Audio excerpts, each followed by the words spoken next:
Good evening.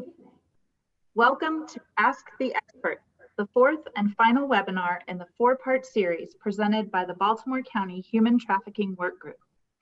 This final webinar will give attendees an opportunity to ask questions to some of the local leaders and subject matter experts in human trafficking. On behalf of the Baltimore County Human Trafficking Workgroup, I would like to sincerely thank all of our partners who have helped to make this public awareness project a reality. Partner agencies are listed at the bottom of this slide.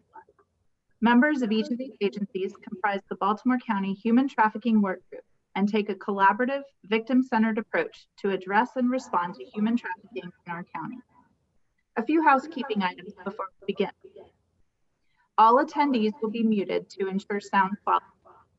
Due to the format of this session, we will not have Spanish interpretation available live. Please check back for the recording of the session, which will have interpretation available.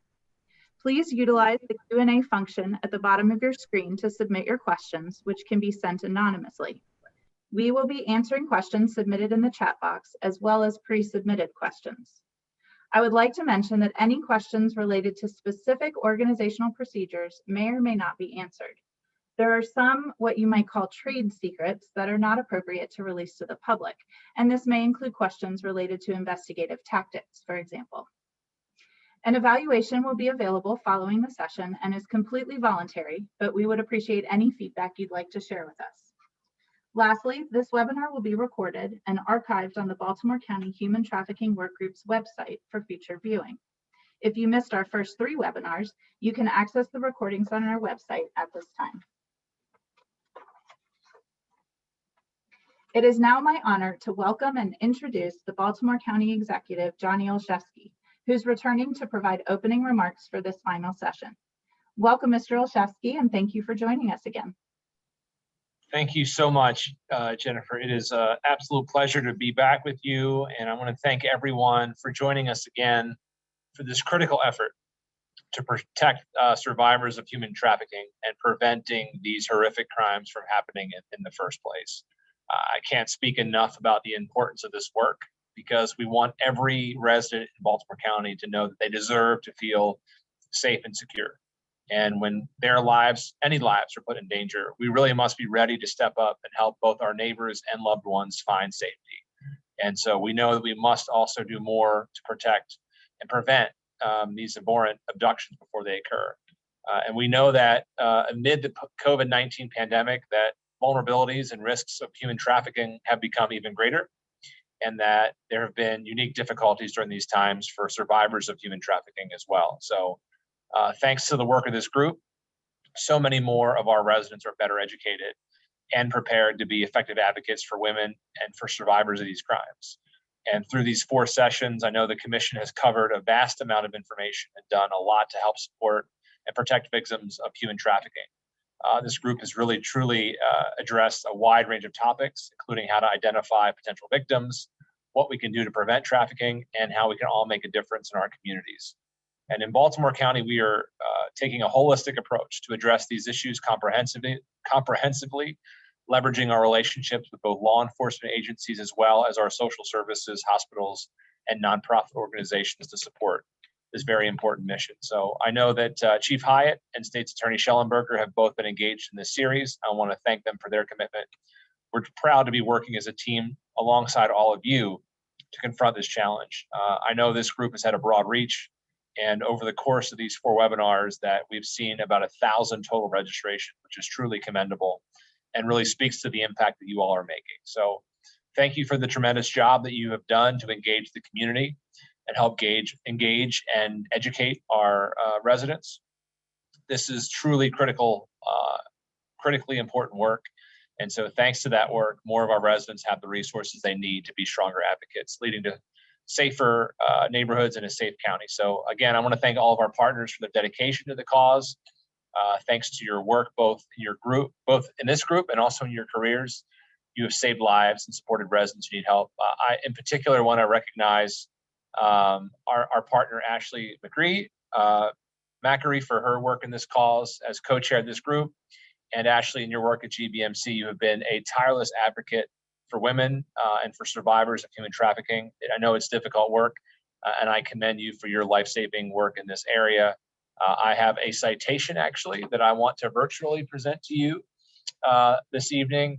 I won't read the whole thing. I'll spare you the full reading, but I want you to know that in short, it says that on behalf of the people of Baltimore County, we truly thank you for all that you do to support survivors and prevent human trafficking. So congratulations on this very well-deserved recognition on behalf of the 835,000 residents of Baltimore County. And again, thank you all for your time, your talent, your treasure, and your interest in this critically important work. Thank you again for the opportunity to join you, and it's been a real pleasure. So thank you again. Thank you so much for those remarks. I am sure that Ashley is smiling in her virtual world right now. that was very nice of you. So thank you so much for that, and thank you for your collaboration and the collaboration that your office has given to this group. We appreciate Absolutely. And Ashley, we will get the mail to you shortly, so you will have the physical version in the week ahead. But thank you so much again for the chance to join all of you and just lift up the work that you're doing. Excellent. Thank you again. Thank you. I'm so honored. I really appreciate this. And I would like to say that I couldn't do it without my group. So thank you to everyone on the Baltimore County Human Trafficking Workgroup. We have spent a lot of time and energy putting this together, and we are so happy with this success. So thank you for that honor. I truly, truly appreciate it. Very well deserved. I'll just echo that. Very well deserved. Absolutely. Ashley, you have done a phenomenal job. So thank you for all your work. So with that, this is our final session of the 4-part series. And so we are very grateful to the county executive and his office and everybody for helping to make this happen. Due to the subject matter of this session, we would like to share a couple of disclaimers. First, we are fortunate to have a survivor leader joining us tonight as a panelist to tell us how survivors can play a vital role in the prevention of trafficking and the treatment of survivors. Please refrain from asking personal questions about her history, and please do not ask to hear her private story. Second, this session is not intended for children and may be triggering to some attendees. Please feel free to leave this webinar at any time. This is a very difficult topic to discuss, but is also very important in order to raise awareness, prevent trafficking, and assist current victims and survivors. If you find that you do need assistance, please contact the National Human Trafficking Hotline 24 hours a day by calling 1-888-373-7888 or by texting BE-FREE, which is 233-733. The hotline information will also be available at the bottom of each slide if needed.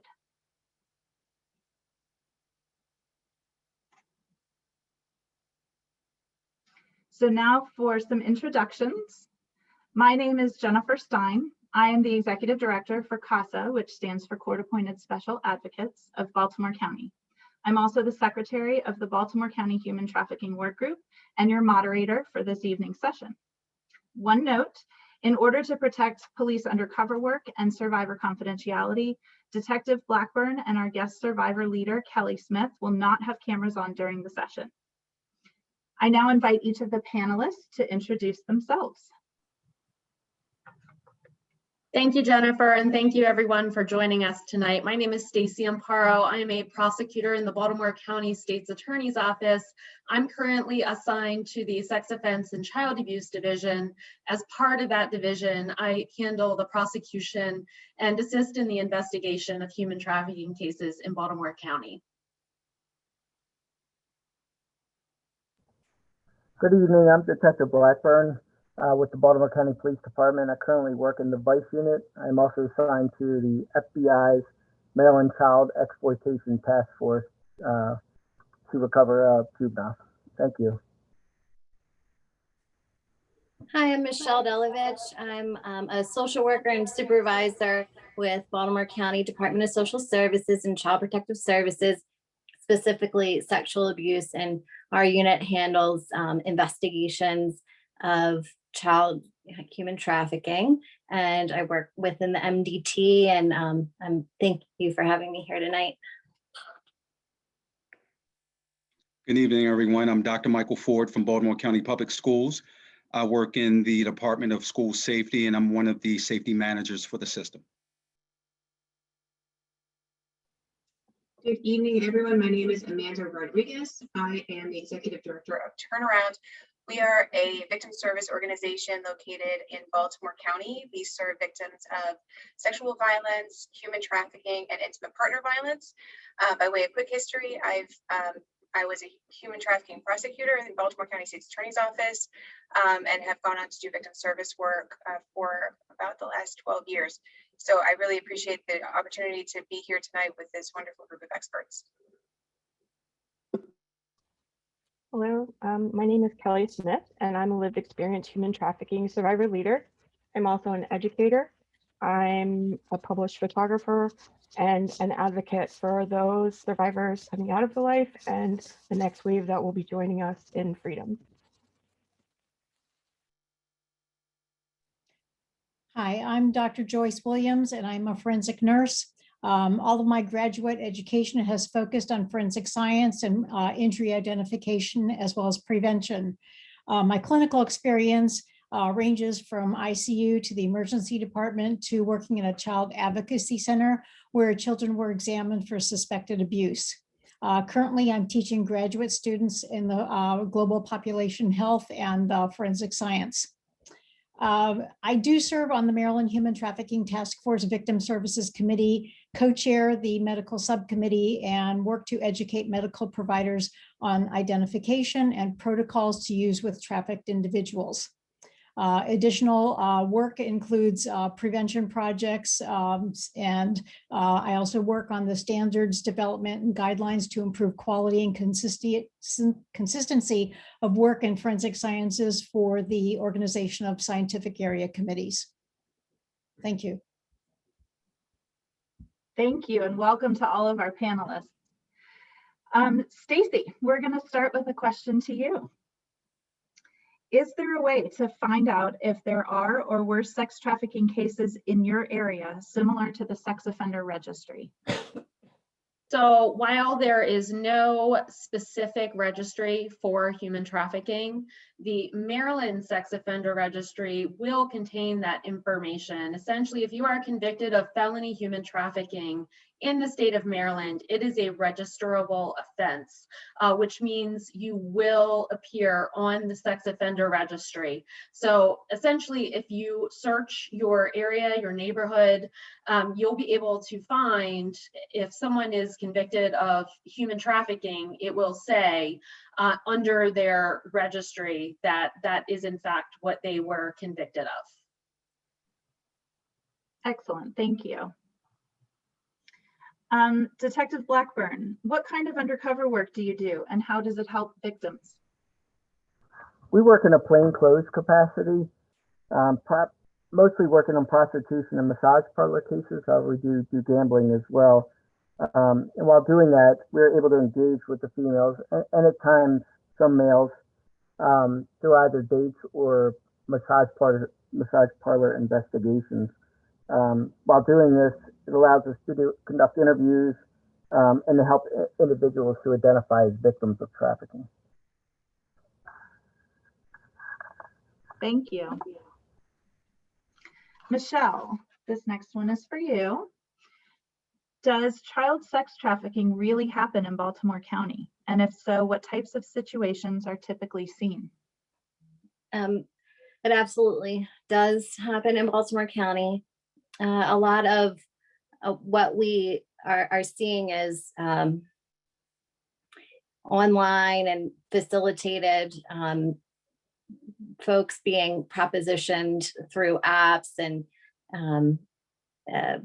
so an exchange that way, and they meet people that they don't know, develop a relationship online, and then meet. That is more current. We've a lot of times in the before a lot of the electronic websites were shut down. We were seeing a lot of children at hotels and being controlled that way. Familial trafficking, we see less of. It is, and I think that's really due to the type of relationship, the relationship to the perpetrator. Many many adults have never disclosed what they've been through. And so being in your family home is a lot more difficult to disclose what's going on. So we don't see that as much, but it is happening. Thank you. Dr. Ford, what is BCPS doing to protect our children from sex trafficking? Are you educating teachers, students, providing resources? Tell us a little bit about that. So yes, we're doing all of that. There are different levels of training for teachers and administrators. We also have our SROs, which are school resource officers, that receive training, in-service training through Baltimore County Police Department, but they also receive training from Baltimore County Public Schools as to protocols when we think someone is involved in human trafficking. My executive director sits on a committee, a statewide committee, where we partner with the other 24 local school agencies to communicate information about cases that might be moving throughout different counties. That also includes private schools. So there are several resources. The Maryland Center for School Safety is one of them. Along with the experts that are on this presentation, we all work in a collaborative effort to make sure that we are investigating any cases of potential child sex trafficking. Excellent, thank you. Amanda, what is the incidence and prevalence in Baltimore County and Maryland? So the difficulty with this question is that trafficking as kind of looking at it from an incident rate is really difficult to capture. And we struggle because it's a hidden population. Oftentimes when we categorize what trafficking is, we say that it's hidden in plain sight, because those that are trained in trafficking identification often can find it just about anywhere. But the reality is that there is simply not enough resources going towards the identification of trafficking in our communities. And so I certainly can provide some statistics, and I will, around what Turnaround has seen, what my agency has seen, and I can speak to some statewide statistics that speak to Baltimore County.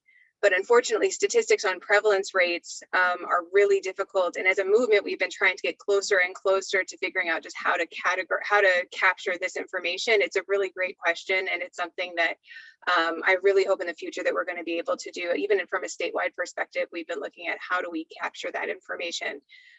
So the one piece of information that I'll share related to kind of the statewide efforts and looking at Baltimore County is that there was a long-standing project in which they were looking at rates of child sex trafficking victims that were being called into CPS. And those were categorized, and then they looked at from those numbers, where were different counties falling in terms of the identification rates. Baltimore County was consistently either number 2 or number 4 in a given year, often falling just behind Baltimore City. And if it was number 4, falling behind Prince George's County and Washington County. So it was still very, very high in terms of, again, the number of counties. We have 24 counties in Maryland, looking at the number of survivors that were being identified and then reported into Child Protective Services. In terms of turnaround statistics, this year we've served just over 50 survivors of trafficking from Baltimore County, and about half of those survivors have been youth and children. And so when we speak to kind of the prevalence rate, any one person that's trafficked is too many, but I think that that's really just scratching the surface, because I think anyone on this panel could speak to the fact that there simply aren't enough resources to go towards identification. And so we know that there's more folks out there, we just haven't been able to reach them yet, which is part of the reason that events like this are so important. Thank you for that. I know it's a complicated question and answer, so thank you. Kelly, this next question is for you. Please explain what is a survivor leader and what qualities should a survivor leader possess? Thank you. That's a great question. A survivor leader is someone who has come out of a trafficking situation and has the ability to impact others through speaking, art, interacting with nonprofits, governmental agencies, and is basically someone who is working with all these agencies to bring an end to human trafficking. We are the type of people who should be out of crisis for a minimum of 2 years and working through our own traumas. We should also be in a very, very stable place, as this work is, as most people know, triggering and can be very overwhelming. You should also have great boundaries, which is sometimes hard for survivors to acquire that. So survivor leaders really need to be aware, and they also need to be able to know their own limits and when they need to step back and say, no, I cannot do this. They also need to realize that they need to be professional, and that, you know, professional culture and all of that is very important, and that we not only represent ourselves anymore when we step into this position, but our reputation precedes all survivors and all those working in the field. So that really kind of sums up what we are and who we should be and the qualities that we should have. And just like everyone on this board, we're working to have human trafficking ended in whatever way possible, so that no one person should be in slavery today. So here's to that. Thank you so much, Kelly, and thank you for your work. Dr. Williams, what are some first steps to take if I want to start a work group in my area? Where should I start? Well, first you want to do your homework to see if there is a work group similar to what you have in mind. There's no need to start something if there's already something, you know, going on. You want to plan up front, because that will help you to coordinate with others. The more planning you do, the better the development and the structure of the group will become. You want to think about having clear communication goals for the work group, so that there's no misunderstandings as things move along. You want to make it both easy and comfortable for the people so that you can reach out to each other. You want to include all team members in discussions, develop relationships that will help make the work go along better. And then you want to continue networking around professional groups. Look in your local region, you know, look across your state, look and see what's happening nationally, and that will then help you to further the group that you're interested in starting. Excellent, thank you. And I will just throw in that we are getting some great questions. So again, we're doing a combination of pre-submitted questions and live questions. So if you have any that you would like to submit, please feel free to use the Q&A. Stacy, the next question is for you. What is the biggest challenge that you face when prosecuting these cases? So it can be extremely difficult to have to balance the needs of a survivor with a prosecution and conviction of an offender. In particular, as Kelly said, survivors have experienced trauma, and placing a survivor on the witness stand to testify about their story and what has happened to them can be very triggering and re-traumatize survivors. So there's a need to balance having someone take the stand and possibly be re-traumatized versus a conviction and a jail sentence. And thankfully, with the help of everyone in Baltimore County on our team, we are able to meet survivors where they're at and meet their needs, and thereby have successful prosecutions of human trafficking cases in Baltimore County while minimizing that re-traumatization. Thanks, Stacy. Detective Blackburn, this one is for you. Awareness is very important, yet also letting the perpetrators know we are watching is very important. Is there a campaign to broadcast your desire to? I'm sorry, I lost you in the last part of what you were saying. I'm sorry. So the question is, awareness is very important, yet also letting the perpetrators know that we are watching them is very important. Is there a campaign to broadcast our desire to find the perpetrators? Well, we do have groups that post anti-trafficking signs in various bathrooms at restaurants, hotels, motels, and truck stops. They try to put the advertisements out so everyone knows, including the trafficker that would see the signs. Excellent, thank you. Michelle, the age of consent in Maryland is 16. So how can teenagers between 16 and 18 be victims if they're involved in sex work voluntarily? Oh, okay. It was echoing a little bit, but I think I know what your question is. So we are under the family law and COMAR regulations, and human trafficking was added to as a under sexual abuse, and so that is any child under 18. And we've really had a paradigm shift in how we think of it, because yes, in criminal law, it's 16 is the age of consent, but as a county and a state and really federally, they've recognized that these are children. You cannot consent to a commercial sex act in that way, and we're a child welfare agency, so any child, and really if they're committed to the Department of Social Services and are in foster care, we serve children up to 21. Thank you. Dr. Ford, will a guidance counselor have to call the police if a student tells them they're involved in human trafficking? So everyone in the school system is a mandated reporter. Everyone from the custodian to the bus driver to the cafeteria worker to a teacher, and everybody in between. But there is a process and protocol for individuals within that schoolhouse to report it. So it might not be the counselor directly calling the police, but someone within our process would call the police. And if the counselor was the one that heard the information firsthand, they would be questioned to get that information firsthand. Excellent, thank you. Mm-hmm. Amanda, how have the conspiracy theories such as QAnon, Wayfair, Pizzagate, other things like that, how have those complicated efforts to protect victims, or have they complicated things?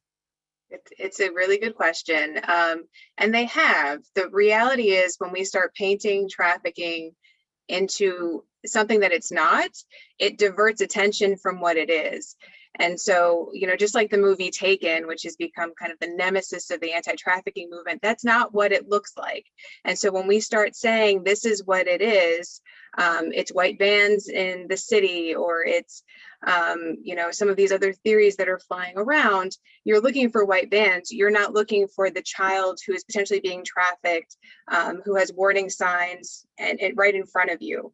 And so I think that we need to make sure that the image that we're portraying about trafficking and the information that we're sharing about trafficking is accurate, because we don't have to have a conspiracy theory. It's nefarious enough by itself.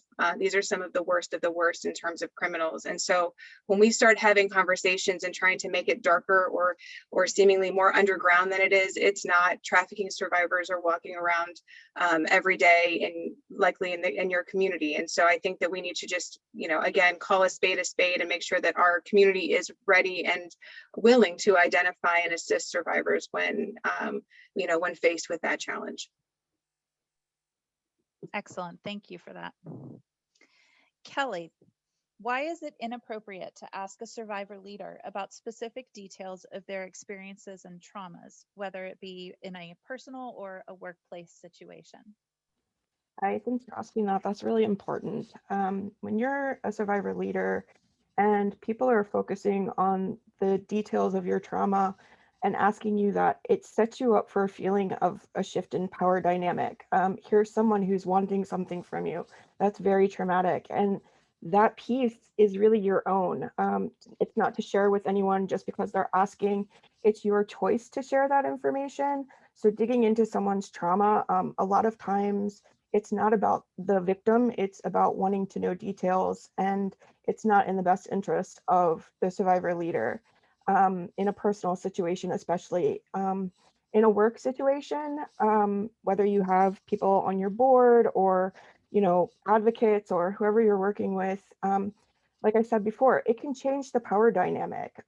It makes the shift change from here's someone doing a specific job to, oh, here's a victim, instead of seeing the survivor part of that person. And it also can seem just demeaning in the sense of why do I have to disclose the worst part of my life?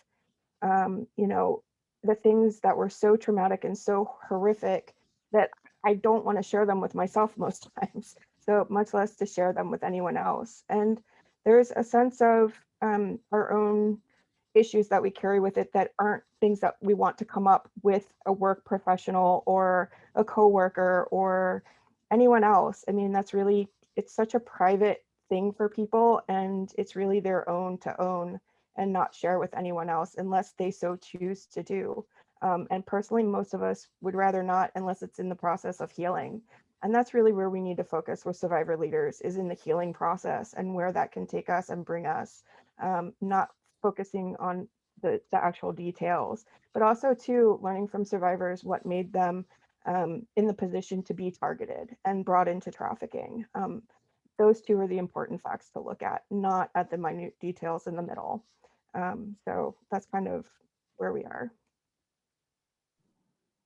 Thanks so much, Kelly. You're right, that is incredibly important. Dr. Williams, this is such an important topic. Is it being taught in nursing and medical schools as part of the curriculum? Well, the answer to that is yes and no. Vulnerable populations are part of most curricula, but how in-depth the topic is covered really varies from program to program. One of the better aspects really to learn is, I mean, while you might have it didactically throughout a course, when you start your clinical rotations and you're actually working in a healthcare facility, that's where you really can learn more. And you'll learn a lot from your peers as well as your mentors and your faculty members. So you can get this experience in many different ways. And then also continuing education can help you then to firm up some of the things that you might be wondering about. Good to know, thanks. Stacy, are victims typically cooperative, or are they uncooperative because they were threatened? That's a very good question. Dealing with survivors in Baltimore County can be a bit of a roller coaster. And a lot of that has to do with the fact that survivors are all at different stages in the healing process. In Baltimore County, we are trauma informed and we take a victim-centered approach. So again, working with my colleagues, typically speaking, we are able to get services for survivors that will assist them throughout the court process. As most people know, the court process can be very long and arduous, especially now with the pandemic. The court is just backed up beyond all belief. So, again, it can come and go in terms of a survivor and where they're at in their healing process. And, it's my goal to meet that survivor where they are and address any needs that they are bringing up to me so that I can find them services that might be helpful, either through turnaround or Department of Social Services or otherwise. But at the end of the day, I do think that we have many successful prosecutions in Baltimore County of traffickers, thanks to all of the services we are able to offer. That's great. Detective Blackburn, how do the police protect victims of sex trafficking that are underage? Do you ever arrest teenagers for prostitution? Hi, no, we do not arrest teenagers involved in prostitution. When we recover a child at a scene, the first thing we do is remove the child from the location, and then we will make any arrests if traffickers are identified. The next step is to get them into the victim services. We conduct a in-depth forensic interview with them, and typically we work towards placement of them for that evening. But I would say everything works around the victim services to help them through that. Great, thank you. Michelle, What happens if you have evidence of the human trafficking of a child, but they deny it? Can CPS remain involved? And I'll just put out there, CPS, for those of you that aren't familiar, is Child Protective Services. Yes, we absolutely can. I mean, we do work closely with the Baltimore County Police and the State's Attorney's Office. But even, and so if there's evidence, but they're not ready to talk about it, we will still, work to engage them, work to engage their family. And I would even go further if there is no evidence and they're not ready to talk about anything, but there's still risk factors there. We're able to engage them and engage their family and stay with them for a period of time. A lot of times it's voluntary on the family or the caregiver's part, but to provide clinical case management through our sexual abuse treatment program and connect them with trauma-informed therapy, connect them with the anti-trafficking program so that they can develop relationships there and stay with them through what they're going through. So it's absolutely something that we take really seriously, and it's fertile ground when we're seeing risk factors to begin collaborating with everybody around that child. That's great. Dr. Ford, what are some signs of gang-related human trafficking? That's a good question. I'll answer it this way. Any relationship or partnership with a gang is bad. There's no telling how that individual will be a member of that gang, and if they're not generating some kind of income, some kind of revenue for that gang, it could lead anywhere. Most gangs make their money off of stealing things or drug sales, and some gangs are now moving into the human trafficking arena. So there isn't anything that if you're standing out in front of a school and you see gang members talking to someone, that's going to give you a tip that, oh, they're recruiting that person for human trafficking. They're recruiting that individual to be a member of the gang, and then what they do when they're a member of that gang could vary. So the important piece is just recognizing that you potentially have gang members or a gang culture in your community, or lurking around your school, your malls, your shopping centers, your churches, wherever, that might be recruiting individuals for nefarious things. Thank you. Amanda, can you explain the Regional Navigator Program and how it will benefit children? How much time do we got? I'm really excited about this program. It's something I've been working on for many, many years. But the Regional Navigator Program came out of Minnesota. It's based out of a Minnesota model. Basically what it does is it creates a safety net across the entire state of Maryland so that no child will fall into the cracks and ultimately be trafficked. The idea being that regardless of where a survivor is being identified, that they will have access to a victim service provider, and it will create a community of like a partnership, a collaboration. And we have many of the collaborators here on the panel today, it's really been, I think, an incredible experience to walk through this together because it is so new.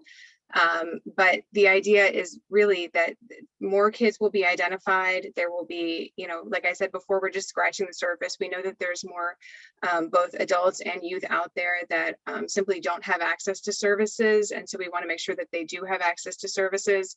And then the other is that we enhance those services. So are there needs that are not being met in the community? And the Regional Navigator Program requires that the regional navigator meet a list of services in their community. So it's about turnaround as the regional navigator here in the county, going out and finding other victim service providers that maybe can specialize or do specialize in substance abuse, and training them on trafficking so that they can be a partner in the process as well. So it's about widening that net to make sure that everybody is both looking for trafficking survivors, and then when they encounter them, that the trafficking survivor is getting a trauma-informed response. So it's an awesome program. I am thrilled that it's here in Baltimore County, and I cannot say enough how proud I am to walk with so many of the folks that are on this panel to making this a success, because it is really because of their leadership that we are where we are in the county and as far ahead as we are. So yeah, I think it's great, and I really appreciate the question. Thank you for that. And we are also excited about it. So thank you for your work on it. Kelly, should we ever approach someone that we think could be a victim? If so, what is the best way to do this without seeming judgmental, putting them in danger, or causing emotional harm to them? This is a really difficult question in the sense that I would say only if the person was alone and in very specific situations. But the problem is most of the time they're not alone. Whether their trafficker is with them, if they have someone watching them, you know, we survivors at that point with a human trafficker are property, and we are seen as making them income. So they will do whatever they have to ensure that this survivor stays their property. So unless, I honestly have to say no and leave it. If you feel that you suspect something is happening, call the police, call CPS, Children Protective Services, call an agency in your region and, you know, inform them. You know, I think the campaigns that they have going with the numbers for human trafficking in bathrooms, hotels, gas stations, those are really important because it does give someone in that position an option without getting in trouble, without being attacked for who did you talk to that person, why did you talk to that person. That victim is never really in a safe position when someone that is not in their inner circle would try to approach them. That's why I say leave it to the police or another agency, because it's very dangerous, and traffickers, like I said, will do anything to keep their property. So stay safe, and I mean, honestly, call the police or call someone, but I would not generally say for the layperson to step in. It's very, very dangerous. So best thing you can do is protect yourself first and do the best that you can to call for that person. And also too, it can start a fight with you and the victim. If that victim isn't ready to leave, they're not going to, and you're just going to cause a scene and a fight and a struggle. And once again, that puts you in danger. And it really is a hard position to be as someone who cares and who is empathetic and who wants to help this person. But at the same time, safety is always first. So as someone in the public, I wouldn't just step in. Thank you for that, Kelly. Dr. Williams, what work is being done on the statewide task force to help victims? Well, I know the best information about the Victim Services Committee, since that's the one where I serve. We have a Maryland Survivor Network within our group. We have the mental health training that's been going on for the past couple of years. We started out with a 101, went to a 201, and now we're at a 301. So that has been extremely successful. We have a housing subcommittee, the medical subcommittee, of which I am one of the co-chairs. There's the public relations committee. And so each of these groups works really hard to have services for for victims and survivors. We also offer many events. So there's past and upcoming events that we discuss. We have monthly meetings. Each group meets at least monthly. For instance, we had the City of Refuge Baltimore partnering with the Dash for Dignity on a 5K, 1K awareness expo. We have the Maryland Network Against Domestic Violence. They have a comprehensive victim advocate training. There's also the Global Human Trafficking Summit, which will be coming up in the next few days, I believe. It's the Louisiana First Foundation is having their third summit, and the First Lady of Maryland will be one of the presenters, which is extremely exciting for us. Araminta Freedom is actively involved with our group as well, And every month we have a presentation of some sort. This past month we had a victim services coordinator from the governor's office that spoke about criminal injuries and the compensation board. So every month there's always something that's very rich, and we update everybody on what's going on so that everybody understands, where they can, find services. And if not, we have a robust email list where we will go out and say, hey, I need something for such and such. Do you have something today? And so people just jump on board and they help out. Now, there are other committees. A few of them would be like the Law Enforcement Committee and the Legislative Committee. So each one of these works really hard then to provide services around the, so pretty much a 360 response so that we can have victims helped as much as possible. That's great. Thank you. Stacy, I'm going to throw this one to you, and then Amanda, if you have other things to weigh in on, feel free. Can anyone speak to the Charles Nabit, I'm guessing at that pronunciation, Charles Nabit plea deal, and how that plays a role in the perpetuation of this issue in our culture? I believe that question refers to a case out of Baltimore City that was handled by federal authorities. So I can't really speak very closely to the details in that case, but what I can say is that often in Baltimore County, I am working closely with federal authorities on the cases that happen here. In my work with Detective Blackburn and the Child Exploitation Task Force, it is not uncommon for us to talk about presenting cases to federal authorities to see if they would be interested in taking over the prosecution. The nice thing about the federal authorities taking over the case is that there are mandatory minimum of sentences that can be given to traffickers. Unlike right now with the current state laws, we do have hefty maximum penalties for traffickers, especially felony trafficking cases, to the tune of 25 years. However, federally, there is a 10-year mandatory minimum for child sex trafficking, and that in of itself does provide a guarantee of safety to survivors of these cases and the safety of the community. I don't know if Amanda can speak to any more specifically about the Charles Nabit case, but I'll turn it over to her.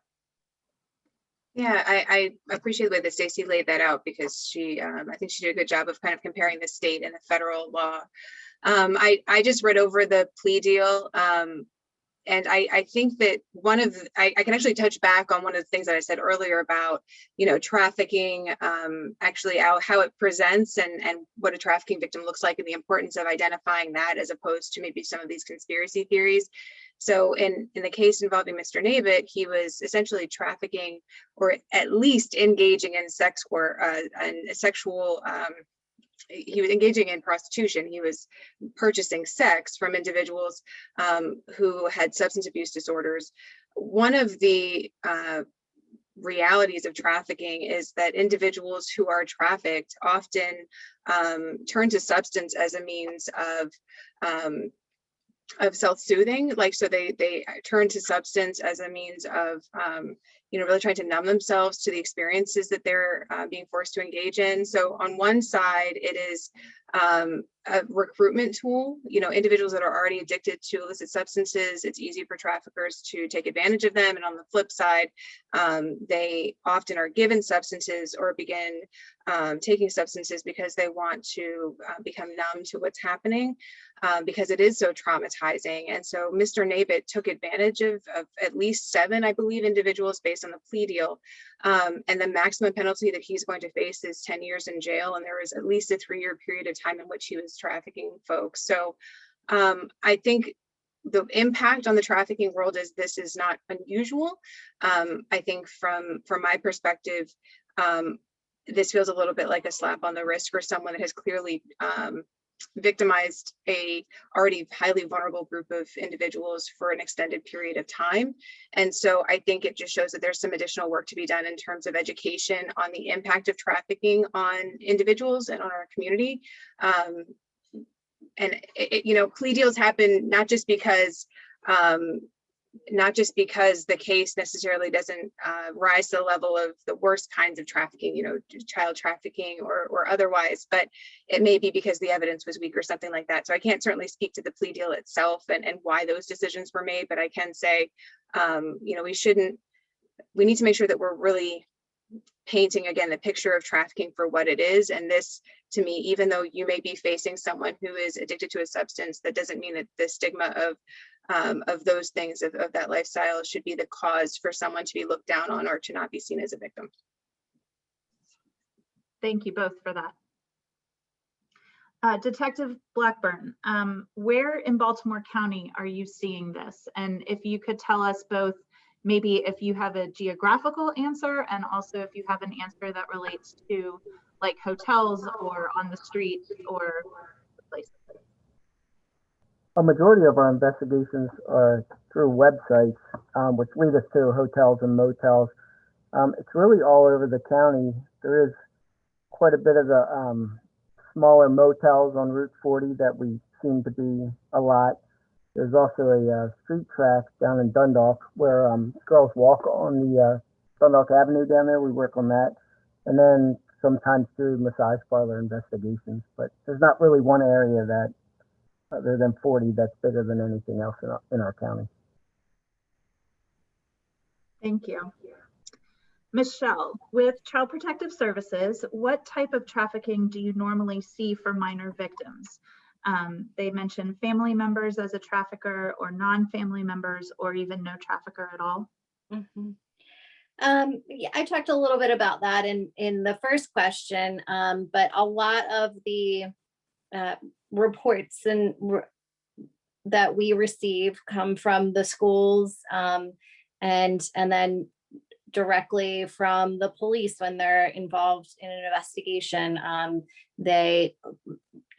Detective Blackburn had noted that, you know, when they're recovering a child, they will call us and a victim services agency as well, to begin.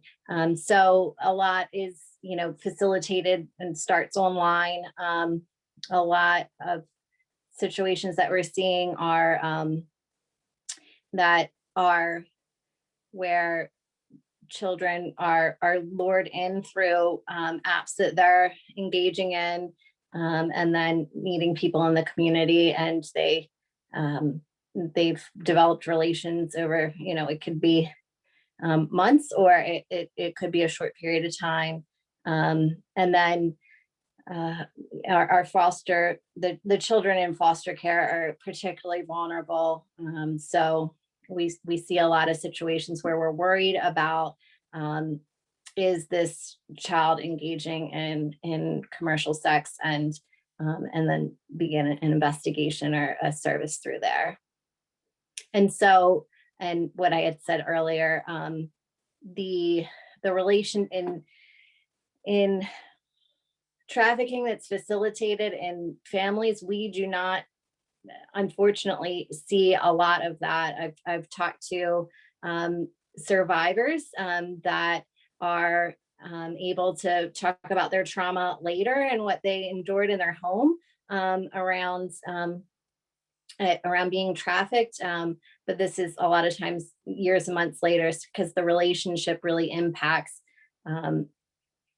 a child's ability to disclose, and because they're not only, it is understanding that to get, you know, a place to stay, and that's what we're seeing a lot, kids that need a place to stay or need to survive,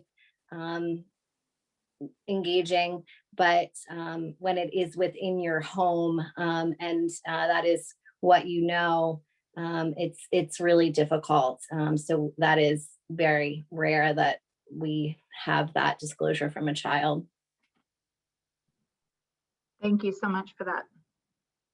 Dr. Ford, can you walk us through, you did talk a little bit about the school setup, but can you walk us through the steps of what would happen if a teacher suspects human trafficking and reports it to the principal? Sure. So I want to go back to when Kelly was asked a question about approaching an individual who is suspected of being trafficked. Her answer was spot on. And what we do is we teach our teachers that it's not your job to be the investigator. We leave that to Detective Blackburn and his team. What we're trying to do is train our teachers just to notice some of the possible warning signs, not to approach that individual and you know, and ask them, hey, are you being trafficked? You know, it's not going to work. It's just going to shut that individual down. And like as Kelly said, if they're not ready to get out of the situation, you just kind of alerted them that they're getting off some signs that they are involved in trafficking. So you want to do just the opposite. What we're doing is we're teaching them to report what they've witnessed, what they heard, what they saw to their chain of command. Every school has a school team made up of administrators, counselors, the SRO, and then with the Navigator program that Amanda was talking about earlier, we'll have that outside partnership that we can call and say, hey, this is what we're seeing. And then it's out of our hands. We're teaching those individuals to, our teachers and other staff to leave your morals and values at home. You're just going to report what you see. One of the things that I go back to when I worked at MSDE, one of the messages that we kind of relate around the state is utilize your bus drivers too, because traffickers or gang members have gotten smart enough where there's a lot of individuals at a school. Law enforcement, teachers, everybody's outside of school at the beginning of school, and at the end of school, there's a lot of adults. So in certain cases, those individuals that mean to do ill-gotten gains started hanging in the community on the bus routes and waiting for individuals to get off the buses. So if you have those bus drivers trained as well, and just seeing some of the warning signs, things that don't seem right, their job is simply not to approach that individual. It can be dangerous. It's just to bring it back to the schoolhouse and report it. And to give you an example how that works, years ago, Amanda and another colleague and I were at a conference, and we're up giving the trafficking 101 spiel, and I see this individual who's a principal, and he's second row, third row, and he's on his phone. And I'm hot because this individual seems like he's just ignoring what we're doing, and we're doing important work. Well, come to find out, just a little bit of information that we gave him at the time made some lights go off in his head, and he was like, hey, I now know what this young lady is going through. And they were up in Western Maryland. So he was on the phone with his principal and his superintendent saying, hey, now I know. Well, the long and short of it is we connected the services. This young lady, she ended up being found in Baltimore City. So just a little bit of information can make a world of difference. We don't need those teachers or those bus drivers approaching the individual. We just need them documenting and bringing that information back to the schoolhouse, and we'll share with the SRO, the Navigator program, and then we leave it up to Detective Blackburn and his team to do their thing. Thank you, Dr. Ford, and great work. Thank you for that team effort to help that young lady. That's great. Amanda, are you able to find shelter for victims that are out of state if a person wants to get far away from their situation? Yes, and it goes both directions. So one is we have connections out of state ourselves for both youth and for adult survivors, and then we can house survivors, adult survivors, through our emergency shelter program, through our partners. I will say though, and this is kind of a caveat to that, if you want to get far away, we can do that. We can assist with that. On the other side, I always say this, the reality is at some point survivors have to usually come back to their community. And so one of the things that Turnaround does is we make sure that we assist with that kind of re-engagement in a safe way as well. So if an individual wants to get away, we can, or if they want to stay put and re-engage with their community, we can figure out a safe way to do that too.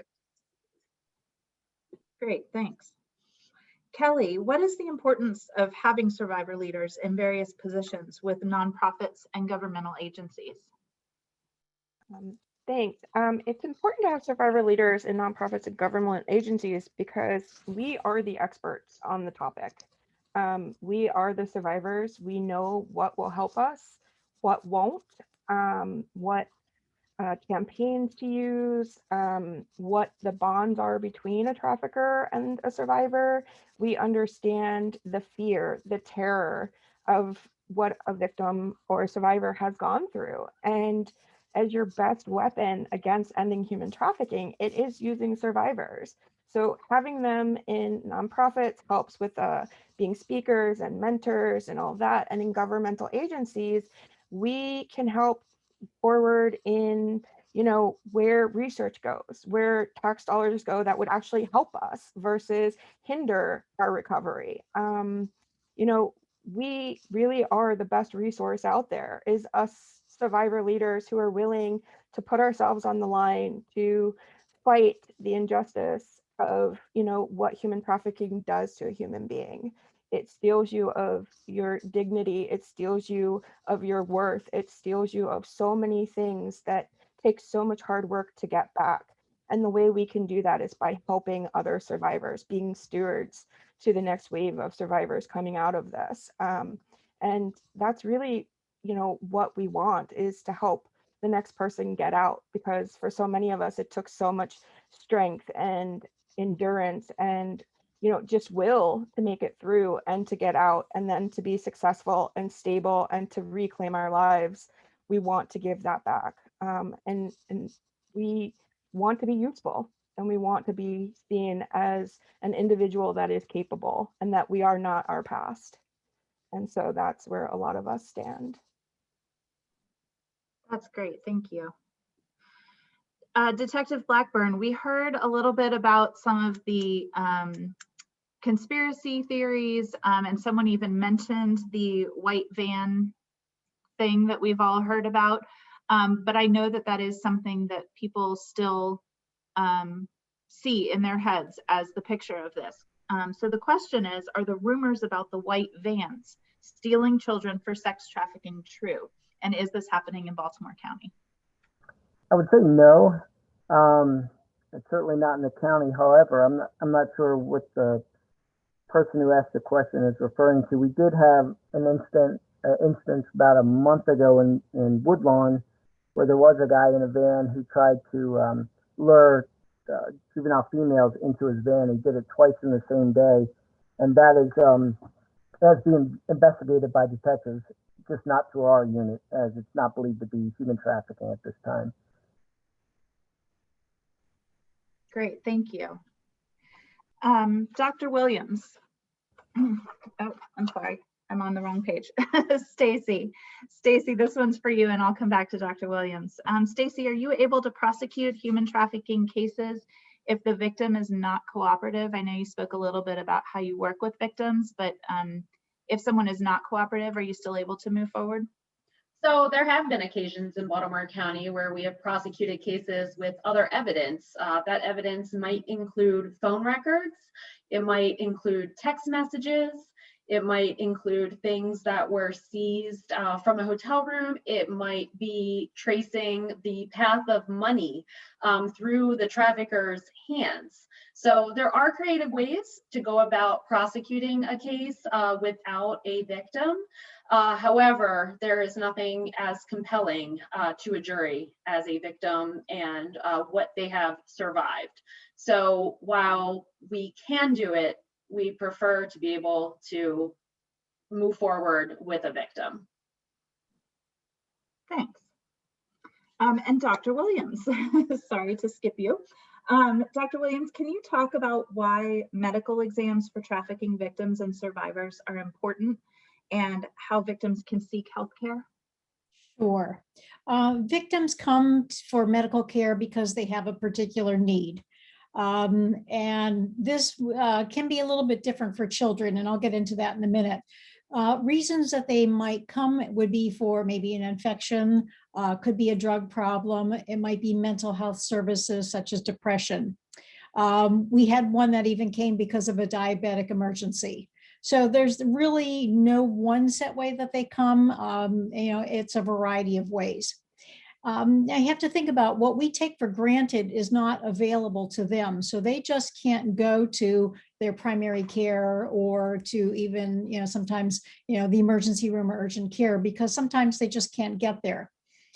they don't have the preventative care that we think about. So they don't get their teeth cleaned or have other dental services, immunizations, and other things that are very common for other people.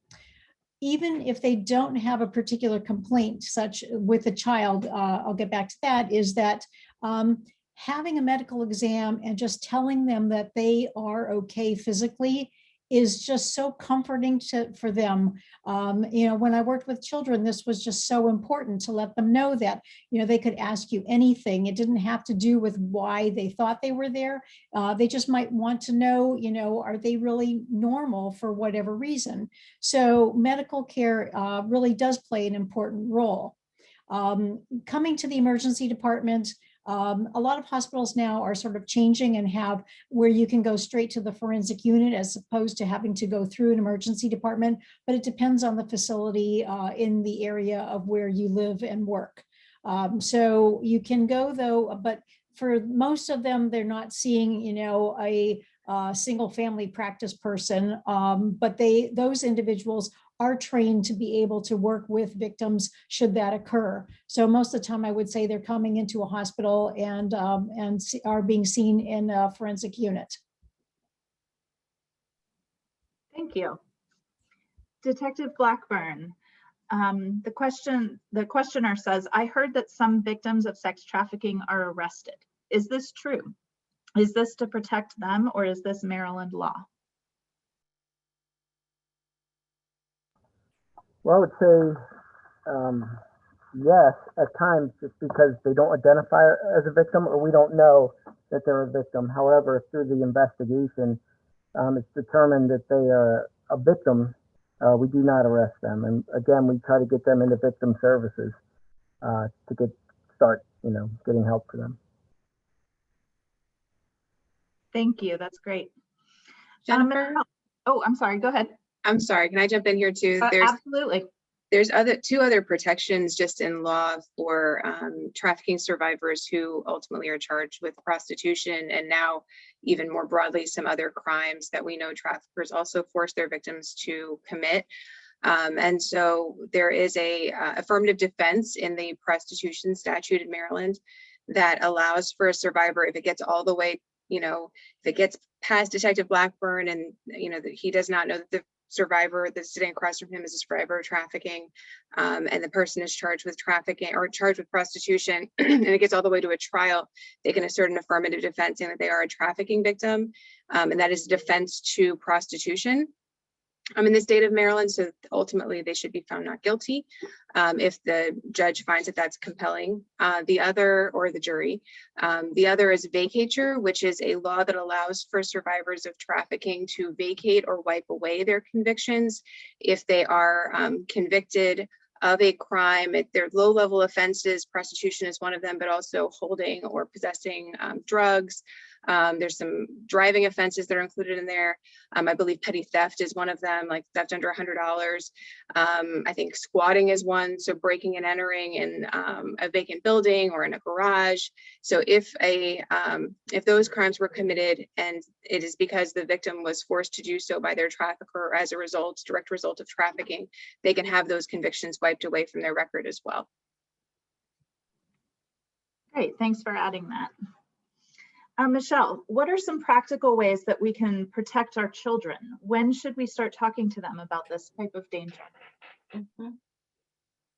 I believe that that we should be talking to our kids about their bodies and body safety from day one. I mean, when they're verbal, teaching them the parts of their body, using anatomically correct names, establishing trust with them that they can come to you and talk to you about things that are bothering them, and especially sexual abuse.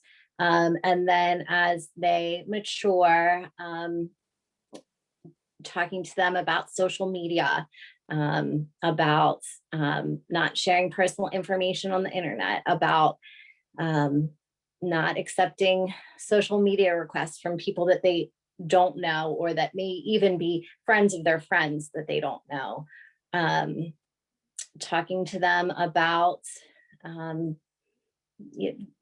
inappropriate pictures. I mean, we see a lot of kids, I mean, as early as grade school, that are receiving or sending pictures that of their bodies. So having communication around that in a non-judgmental way.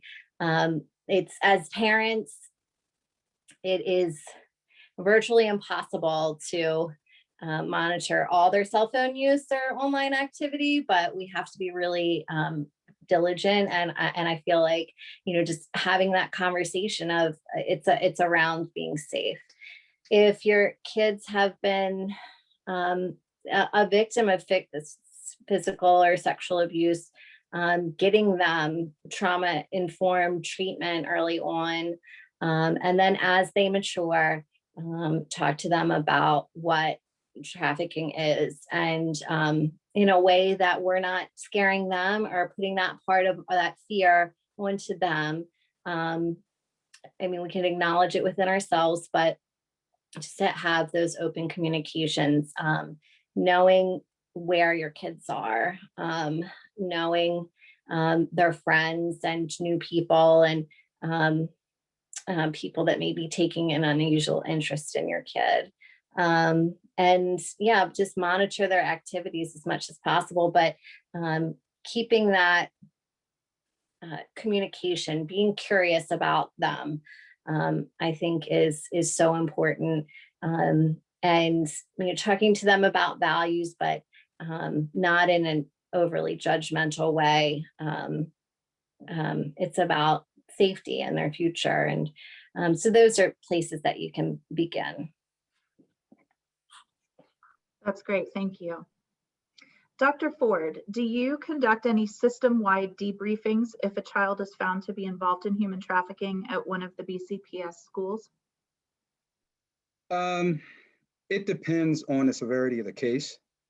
At the administrative level, we share information across the system with our principals and make sure they're trained up. The cabinet level, your executive directors, your community superintendents, Baltimore County is broken down into 3 zones now: East, Central, and West. So at that level, if we did have a case, those individuals might be privy to all of that information. Not necessarily at the principal level, depending on the nature of the case. Now, social media has made things a little different because we're seeing, and not just in trafficking, but just across the board in different areas, you'll see kids involved in something from all of the zones. Social media is just opening it up where before, when you just knew the kids in your neighborhood and associated with them, now we're seeing kids that might live in Sparrows Point or Lansdowne involved in something with kids that attend Hereford or Woodlawn. So if we have something where it impacts several of the zones, that information would be shared system-wide. But like I said, a few times a year, in-service training, if we have some information that needs to be relayed to the schoolhouse level, we share it then. And also we do a weekly bulletin, the superintendent's bulletin, where we can release information that way as well. Great, thank you so much. Amanda, how has the pandemic affected victims and survivors of human trafficking?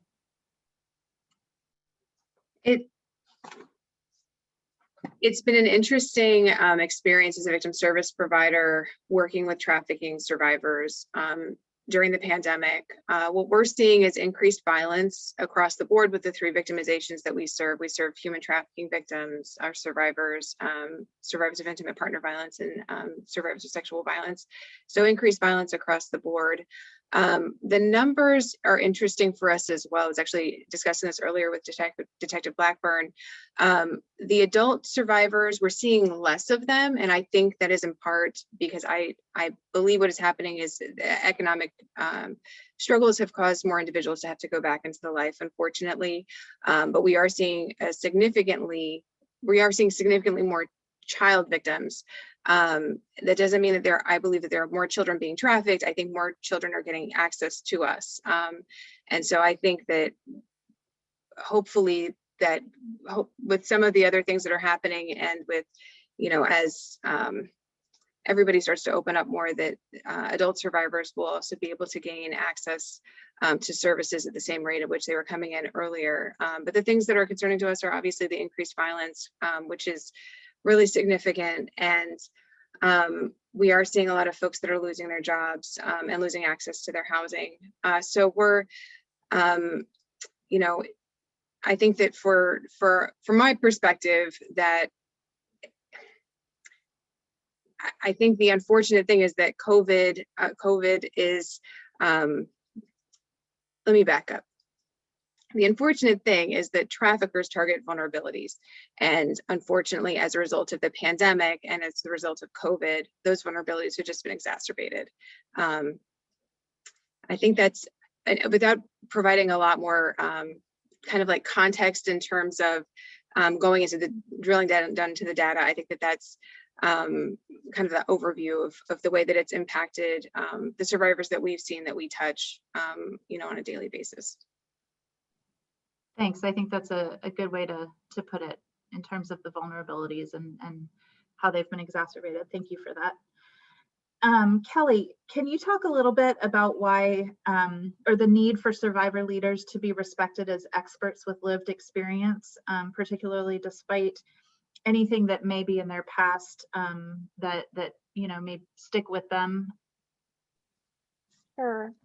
Unfortunately, like what was touched on before, a lot of survivors end up with criminal pasts.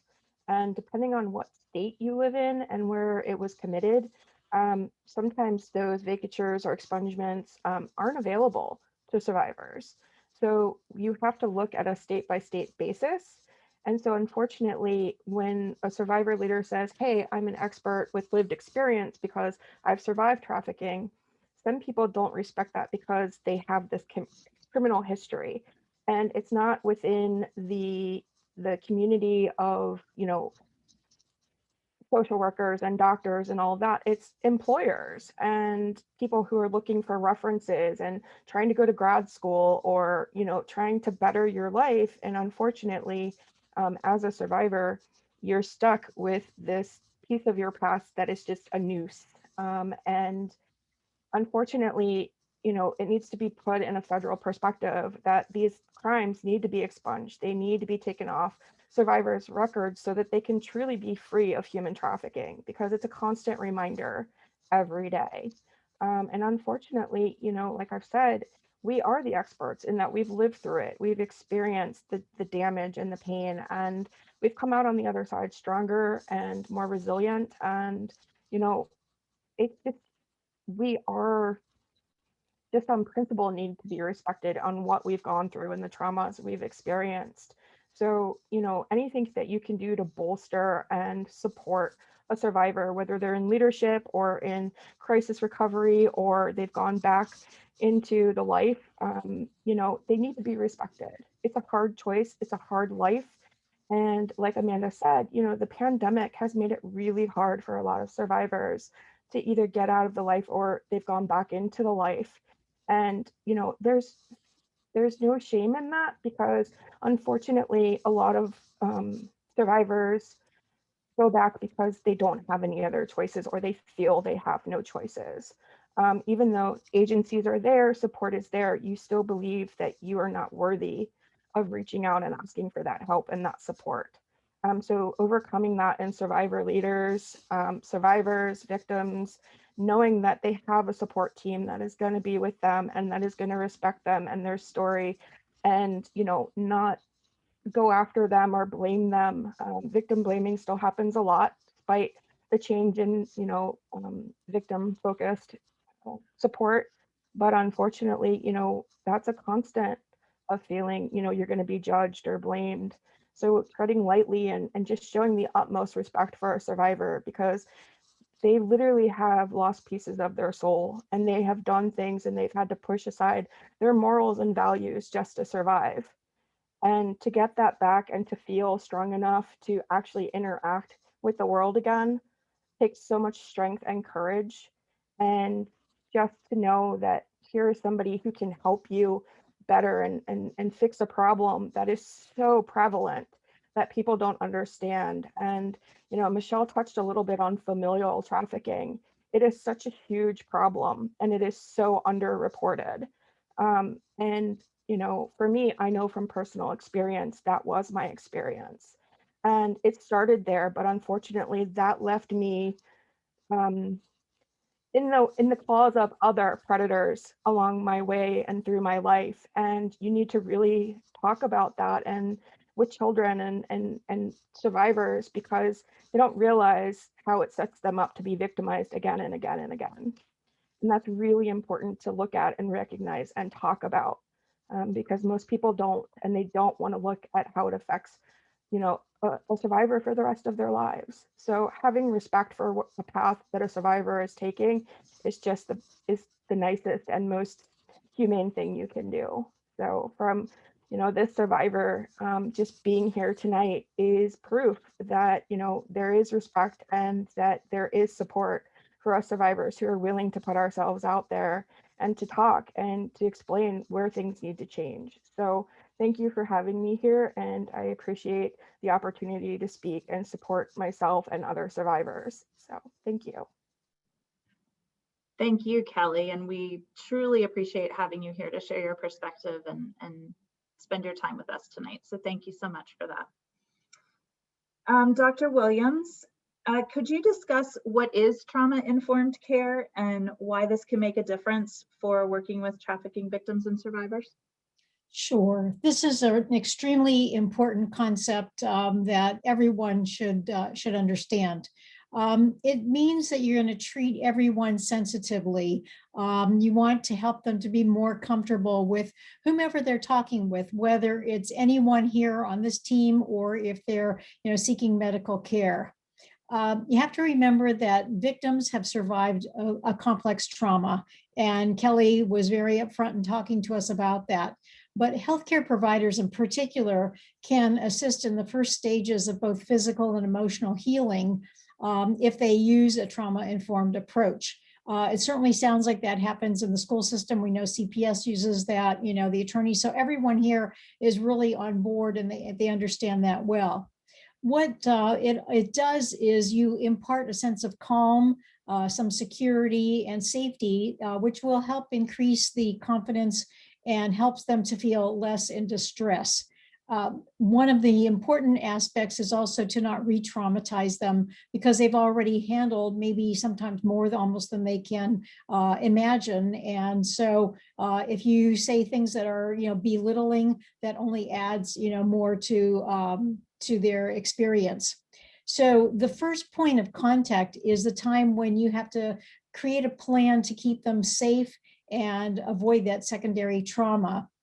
For anyone who's coming in contact with somebody of survivor or victim, you want to personally know what your biases are and refrain from making judgments about anybody that comes in. And I think that's just so prevalent nowadays. We have to really think twice so that we can really try to work with them, again, making it a calm environment, not forcing a lot on them, giving them choices, letting them feel empowered because they have been exposed to a lifetime of trauma. And if you put them in survival mode, they just aren't going to be there to respond and to help you in any way, and you're not going to learn and do anything to benefit them.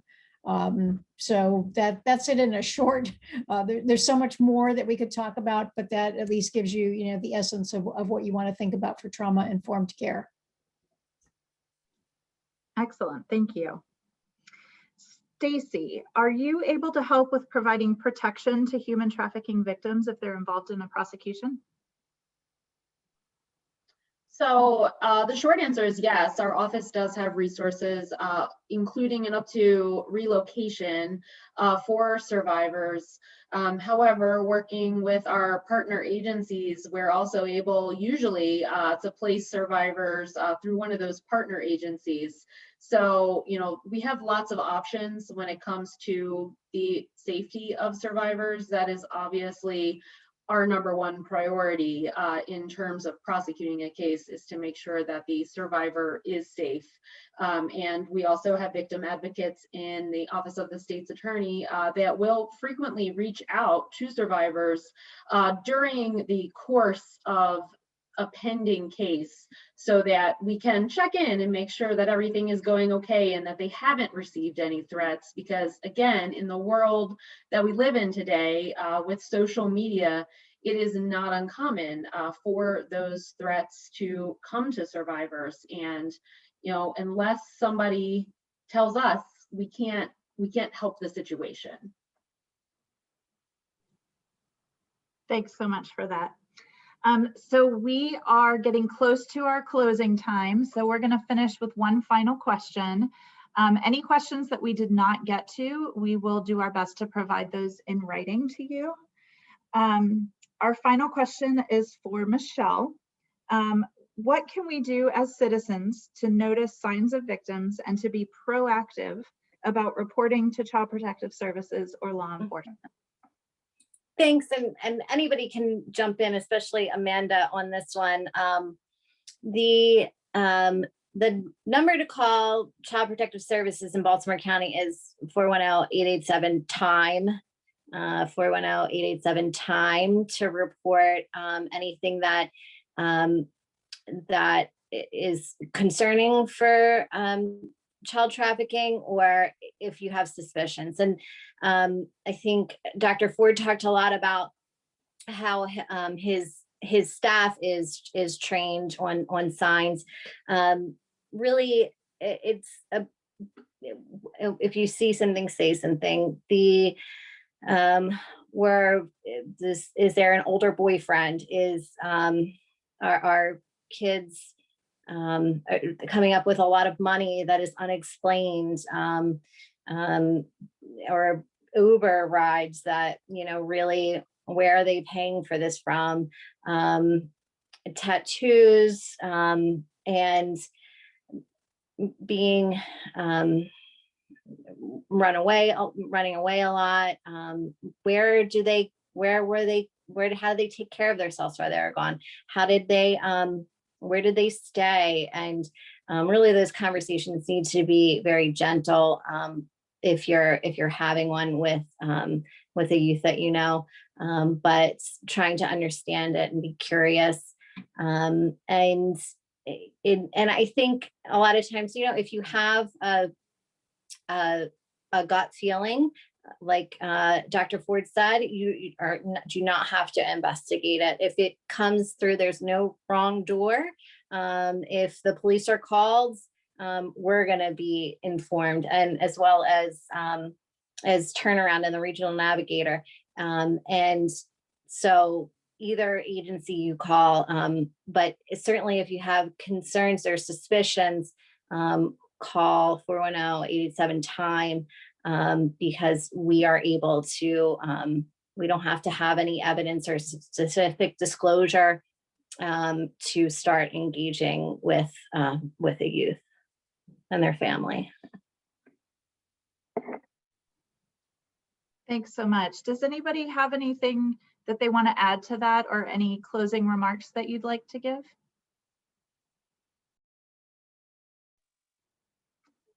I'll echo some of what Michelle said. She absolutely covered the majority of the high risk factors of youth that are being trafficked. What we often tell folks is to look for controlling relationships, because whether they're with young people or with an adult couple, that controlling relationship, unexplained bruises can be trafficking, can be something else. When we first started to identify trafficking within at Turnaround, we started screening internally with the survivors who were coming in for other victimizations, and found that a lot of them had experienced trafficking as part of their victimization as well. So it's something to be aware of. The other thing that I'll mention, and it's just mainly directed at Detective Blackburn because of our history working together, neighborhood notifications to the police do lead to trafficking investigations. I can say that from personal experience. I know that he can say that as well. Stacey's nodding her head. And so absolutely, if you see something, call the police, you can ask to speak to Vice.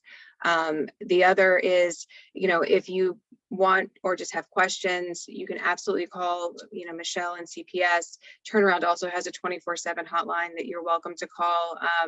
And you can give the number out to a survivor and they can call, him or herself. We're, again, available 24/7. We can do emergency shelter and emergency care 24/7.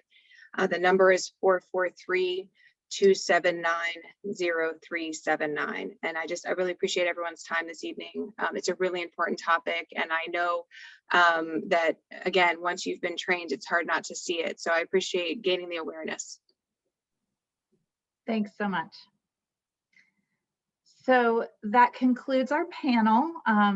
Thank you all so much. We have a couple of slides with some resources.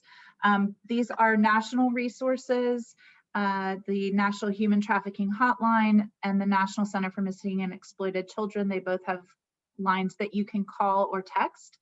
The next slide is local resources. Turnaround, we've heard from Safe Schools Maryland, the SAFE program at GBMC. These are all really great local programs, and there are some other numbers at the top there. All of these resources can be found on the website as well. So I'm not going to take the time to read through them now, but if you need them, you can always visit our website. So I just want to close by saying thank you so much to all of our panelists. We really appreciate you sharing your insights and your expertise. You did a fabulous job and gave a lot of information. And I also want to thank everyone who has attended and participated in this session and in our series. You provided a lot of great questions for us to answer tonight, and a lot of wonderful participation. We hope that you learned something new and enjoyed hearing from our experts tonight. And again, thank you to everyone who spoke, to our special guests throughout the series. And one last huge thank you to Ashley Mackery, who drove this, this whole series and did a phenomenal job of putting it together. So that concludes our presentation for tonight and this 4-part series. And we thank you again. Have a great night, everybody.